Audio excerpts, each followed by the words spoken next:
toutes et à tous, on se retrouve aujourd'hui pour une nouvelle vidéo et c'est l'interview du mois d'avril et encore une fois je suis hyper contente de vous proposer cette vidéo. Ce mois-ci, mon invité c'est Amandine Ray, qui est une auteure, si vous me suivez, que je suis depuis un petit moment, que j'ai littéralement découverte et adorée avec sa saga Mystérieux.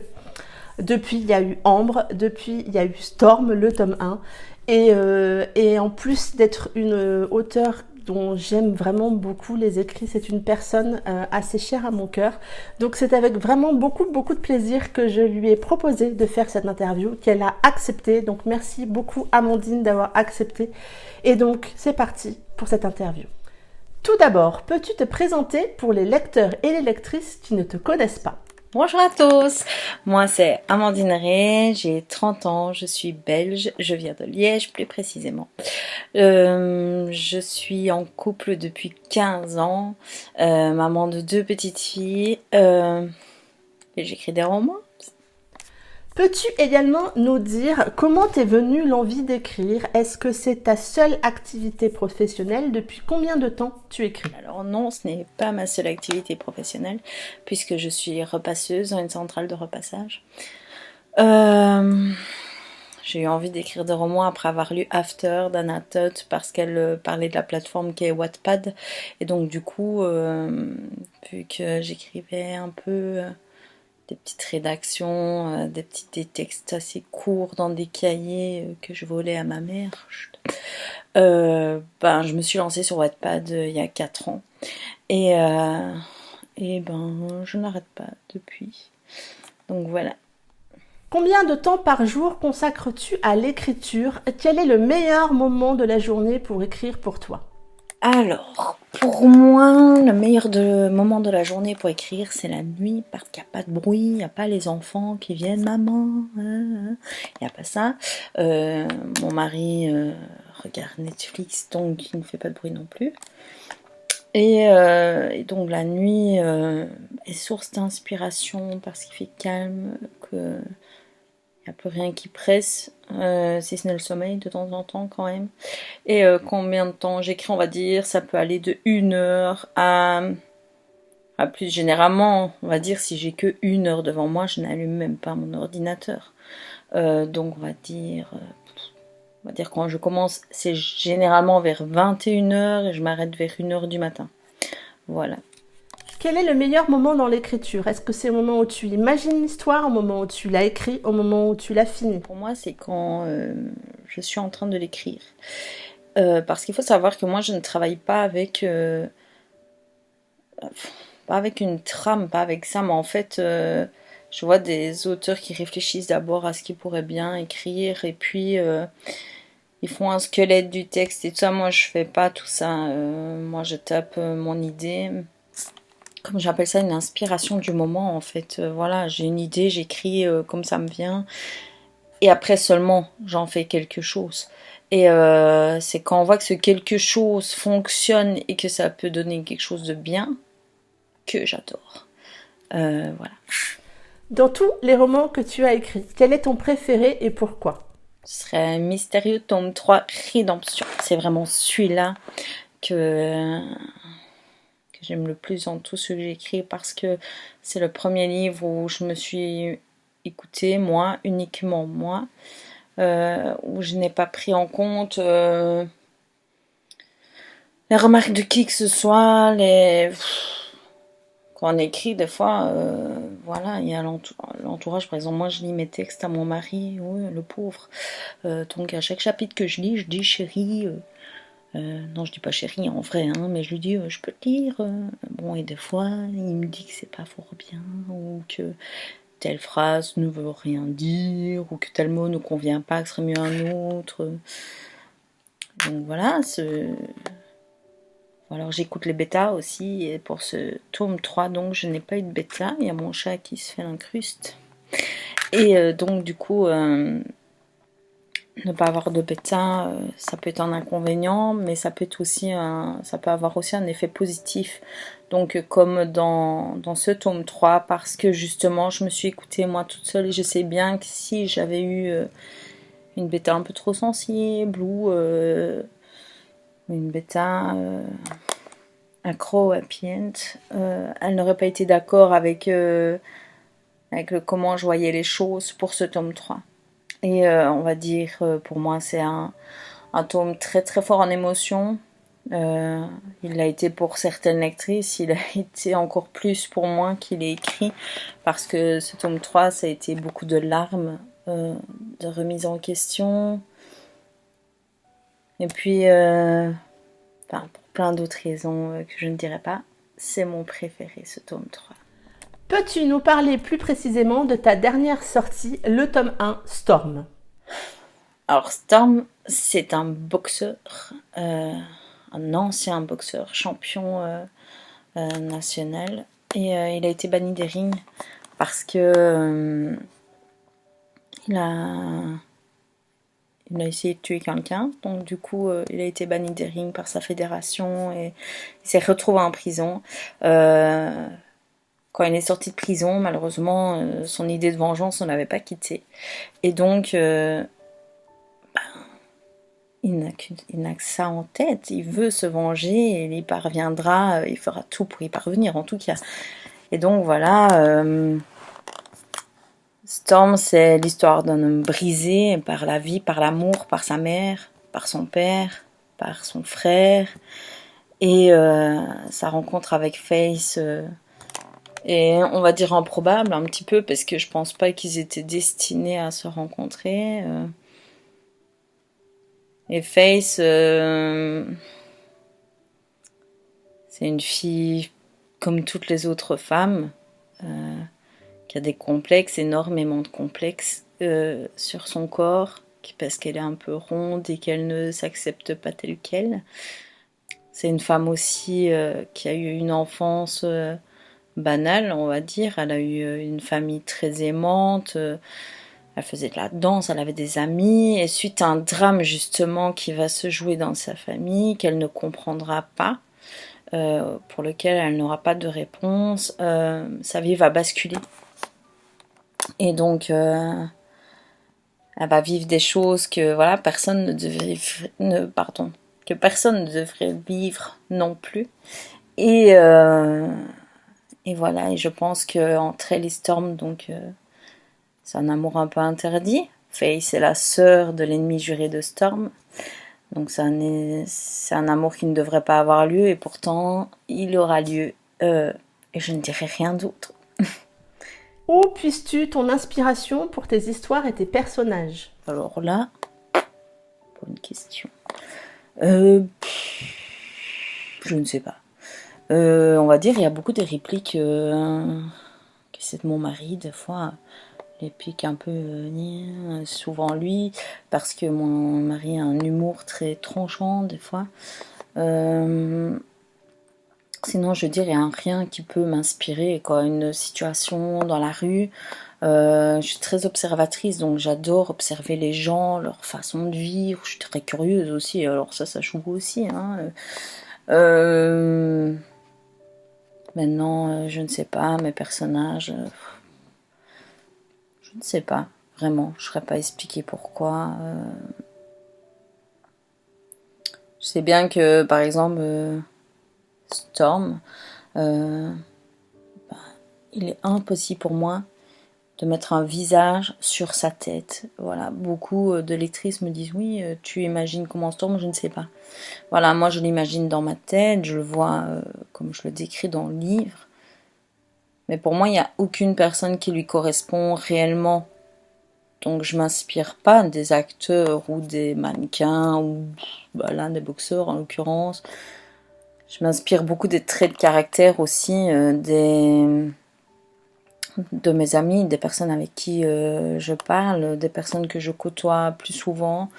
Quand il y a des enfants dans mes sagas, évidemment, ils sont inspirés de mes enfants, surtout pour le côté un peu chiant des enfants, donc ça c'est les miens, soyez-en sûrs. Mais voilà, ou sinon je ne sais pas d'où vient mon inspiration, mais Je pense que c'est depuis que je suis petite, j'ai une imagination de folie. Déjà, j'étais avec mes Barbie, Barbie Ken, les histoires d'amour. J'étais une fana, je râlais quand ma soeur ne voulait pas jouer avec moi, parce que moi j'avais ce besoin de créer des histoires. Donc, comme je l'ai dit, confidence, faut pas que ma mère regarde, je volais ces petits carnets, donc elle avait des petits carnets orange, et je tapais enfin voilà, j'écrivais mes histoires dedans. Mais d'où me venaient mes histoires? Aucune idée. Je ne suis pas une fan de télé. Ah si, Stranger Things, ça j'aime bien. Mais je ne suis pas une fan de séries télé, encore moins de films. Donc, je ne sais pas. As-tu encore le temps de lire? Quel genre de lectrice es-tu? Quel est le genre de prédilection que tu aimes? Oui, j'ai encore le temps de lire. Je suis une lectrice un peu gentille, mais chiante. J'aime, c'est-à-dire, enfin chiante dans le sens où quand on écrit, il y a des incohérences à nous. Voilà. Et pourtant, moi-même, voilà, plusieurs lectrices sont déjà venues me dire, Amandine, j'ai trouvé une incohérence dans ton livre, quoi. Sauf que c'est mon livre, donc je ne les vois pas. Par contre, dans les livres des autres, donc on va dire que je suis exigeante du côté, enfin tant que tout se tient, ça va. Je suis pas, je suis une petite lectrice, je suis pas vraiment une grande lectrice. J'ai pas vraiment le temps de lire entre les enfants, le travail, ma vie de famille, mon mariage, le ménage. On va dire que ben non, je n'ai pas eu beaucoup le temps de lire. Donc sachez que tous les jours, je me lève à 5h du matin.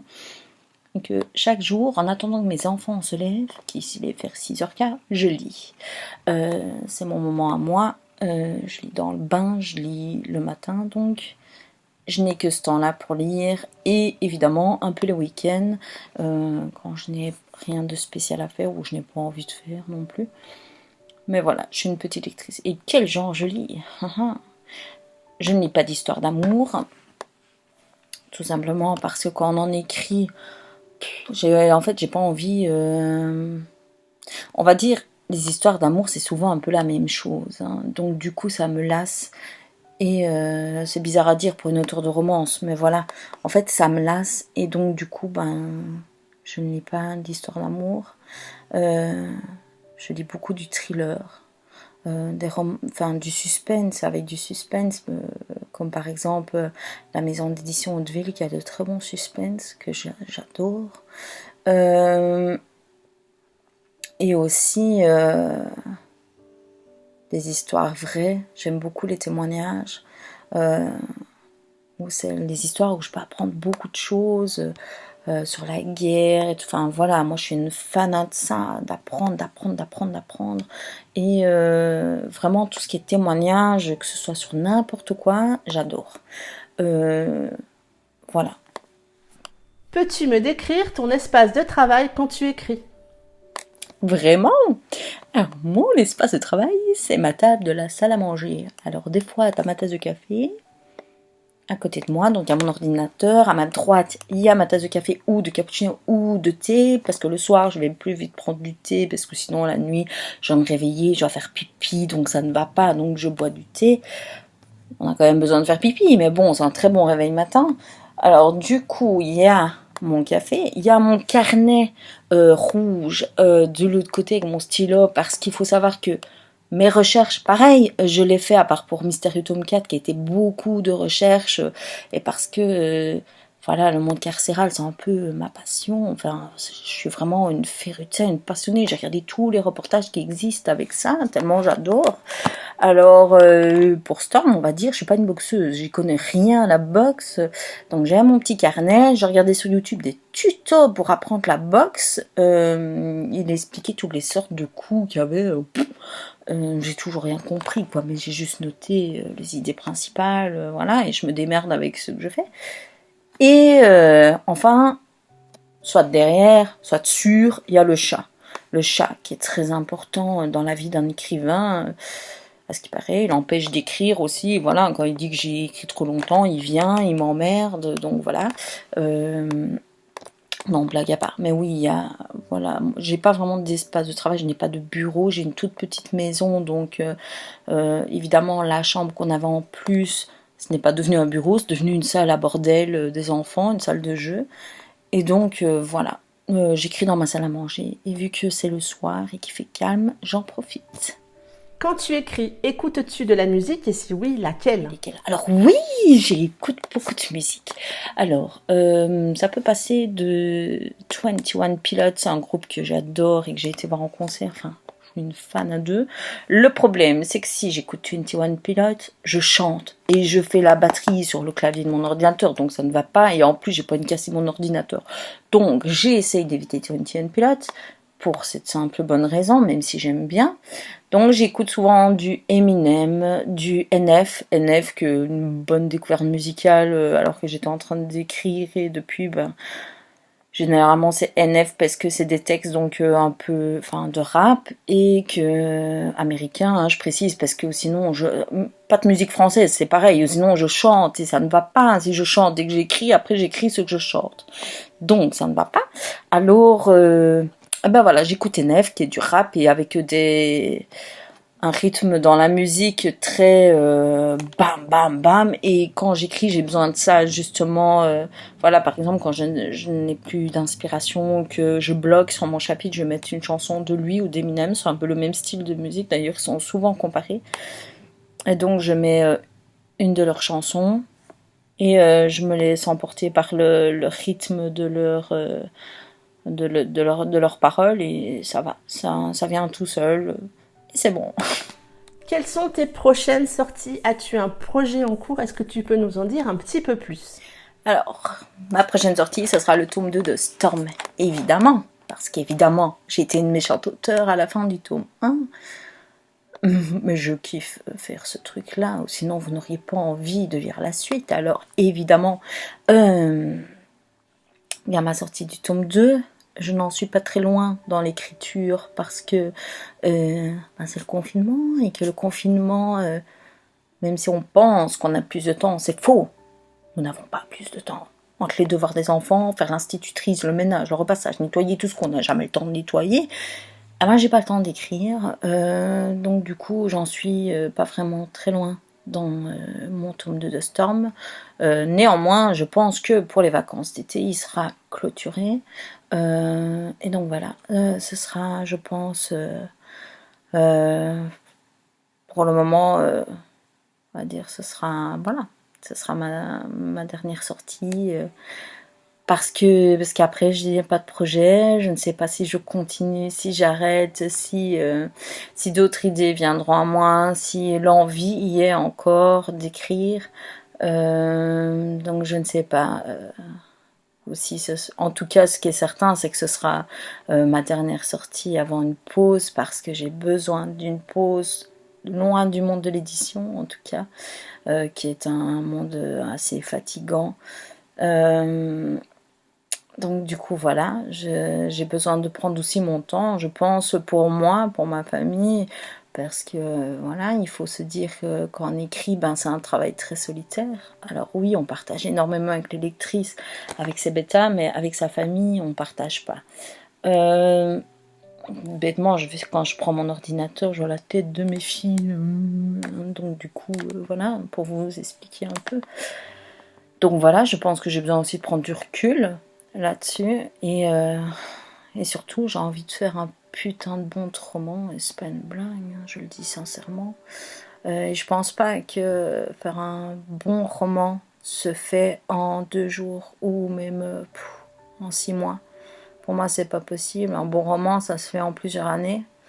Un roman ça prend du temps à écrire, ça se laisse reposer, ça se retravaille, ça se réécrit et j'ai besoin de faire ça et après d'être fière de pas, parce que voilà, moi j'écris mais j'ai pas des délais non plus à rallonge et donc quand on écrit et qu'on fait toujours tout en se dépêchant, des fois il arrive qu'on ait des regrets ou qu'on se dit ah si j'avais su je l'aurais fait autrement, j'aurais mis ça, pas ça, voilà, sauf que quand c'est publié c'est trop tard.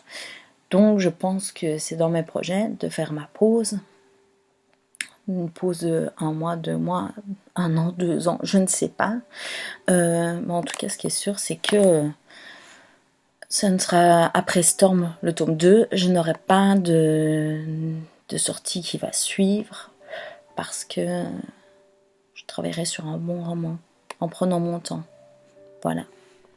As-tu des projets de salon ou de festival prochainement? Eh ben non. Alors cette année, je ne serai pas à Mons. Ce sera la première fois que, même si je suis auteure belge, que je n'irai pas. Tout simplement parce que en septembre, je recommence l'école. Oui, parce que, donc voilà, j'ai un projet personnel dans ma vie privée qui me tient très à cœur. Et pour ça, je dois reprendre le chemin de l'école. Et ben évidemment, quand on est à l'école, quand on est en stage les week-ends, on ne peut pas venir dire à son employeur oui, non, je serai à Mons. Donc, donc voilà, donc je ne viendrai pas à Mons cette année, mais je penserai évidemment à mes collègues et tout ça, à mes lectrices que j'ai l'habitude de voir là-bas ou de nouvelles qui viennent me voir, voilà. Mais non, je n'ai pas de projet de salon, de dédicace, de rien en fait. On s'en fout d'Amandinerie en Belgique en vrai. Donc je vais, vous avez Cultura, nous on a Club. Et donc je vais chez Club et je dis oui, je suis auteur, est-ce que je peux venir dédicacer? En gros, on me dit non, c'est honteux. Ils ne me connaissent pas. Je ne suis qu'une star à Mons, no big Joe. On va maintenant passer au petit portrait chinois. Si tu étais un animal, tu serais? On a le choix, on a l'éléphant. J'explique pas pourquoi. Je dirais un chat. Parce que je suis quelqu'un assez de solitaire, donc j'aime bien être tranquille et dormir, manger, me faire câliner, voilà, c'est le but de la vie quand même, hein. Les chats ont entièrement raison. Si tu étais une chanson, tu serais?